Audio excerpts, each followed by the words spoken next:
Hi, my name is Sarah Walters. I'm the program manager with Keep Texas Beautiful, and today I will be demonstrating a waste in place activity, which is an activity kit from Keep America Beautiful. And we'll actually be doing the first activity in the kit called Litter Evaluation Bag. And so before we get started, I want you to grab a few materials. A lot of these things are malleable. You can switch them for other things. You'll see that I've made some substitutions. Really just want you to be able to choose things that are easily accessible for you. Don't want you to have to go out and buy anything. First thing that you'll need is some sort of paper bag that you've got lying around. Normally when I do these demonstrations, I use a much smaller bag than this. It's the smallest bag I have, so that's what I'm using. And as the name implies, you'll be doing a litter evaluation. So you'll be putting things into this bag that you typically find littered around your community.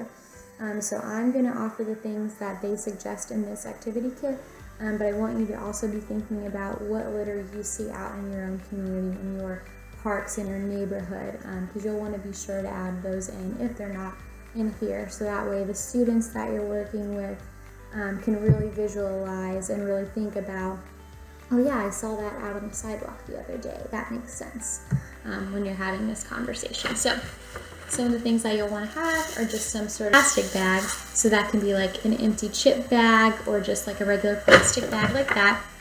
Some sort of disposable cup. Styrofoam is out there all the time. You'll want to have some sort of straw. It could be a reusable straw. I'm using this because I have it, and they suggest using this kind of straw because it's one of the most prevalent things that you'll find in litter are straws. You'll want to have some sort of can, like a soda can, or this is an energy drink can. That's just what I had lying around. You also want a plastic bottle. We see lots of plastic bottles out in litter, so plastic water bottle, Gatorade bottle. They also suggested glass bottles, because we can see glass liquor bottles, glass beer bottles, or glass jar, which is helpful. And then you'll also want to add in something that's compostable, like I have an avocado peel that I just used, so that was helpful. Or you could be using an apple core, we see those a lot, orange peels as well. And then the last thing that you'll want to have is a piece of string that I've somehow misplaced because it was really small, but that really just demonstrates how small litter can be and the micro litter that you can find. And obviously, like, one of the biggest pieces of litter that we see are cigarette butts, but you don't want to add that in there, so you can talk about how the string can represent litter butts. Also, a lot of people find balloons because after people release them, they get left on the ground. If you've got that lying around, add that in if that's really prevalent in your community. So then after you've gathered all those materials, you want to give them out to the student or students and have them start to look at that. And so you'll start to talk about what is litter. Litter is trash that we find on the ground. Litter is discarded in inappropriate places such as parks, trails, on sidewalks and streets, can be anywhere. So have them thinking about where they see litter, where they see the most litter, and if what you have in these bags represents a lot of what they've seen. And so maybe they can talk about other things that they see that aren't in this bag to be thinking about as well. After that, then you'll have the students each individually or in groups go and rank the litter from least harmful to most harmful.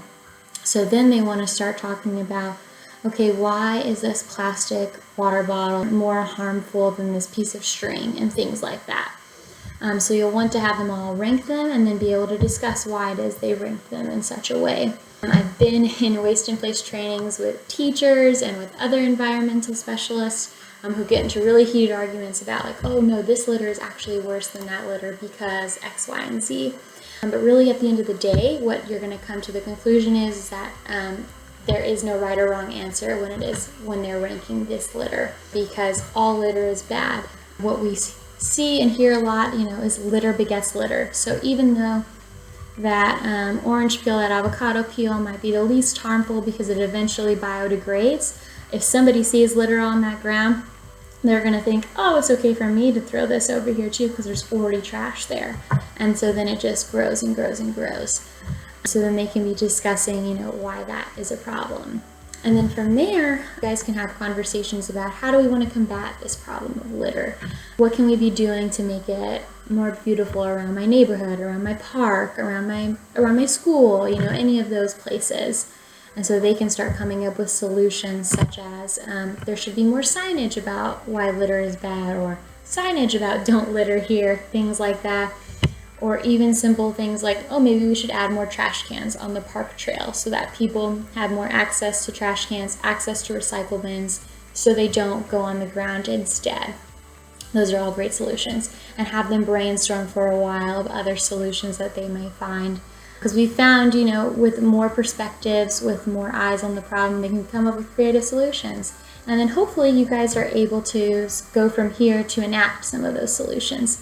So this is really great for problem solving, using creativity, and then going out and actually making a difference. And so whether or not that's going to be talking with stakeholders about getting more trash cans in places or recycle bins in places, learning how that process works to make a change, or making your own posters about don't litter here, or drawing cute pictures of turtles with straws up their nose. That really gets people's attention. But really wanting to give them space to think about why is litter bad and what can I do about it. I really hope you enjoy that activity. And if you guys end up doing this activity, please send it over my way to Sarah Walters. My email swalters@ktb.org. I would love to see y'all's class projects, your home projects, anything you've done with this. Thank you so much. Hope you enjoy.